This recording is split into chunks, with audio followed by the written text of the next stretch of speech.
Hi friends, this video shows how to cover backside of Canon R50 camera lens using cap. So this is a cap. This is a lens of Canon R50. First we have to locate lens mount index. See, red color, we can see one mark. So that is a lens mounting index. Then on the cap we can see one mark.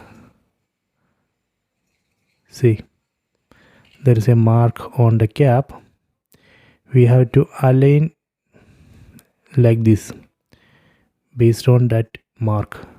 Just put this cap like this. I can see the mark on the cover and mounting index on the lens. Then turn it clockwise. Done. So this way we can easily cover backside of this lens using this cap. If you want to remove, just rotate it anti-clockwise. See. Okay, so I hope you have enjoyed this video. Please subscribe my channel, please like and share the video.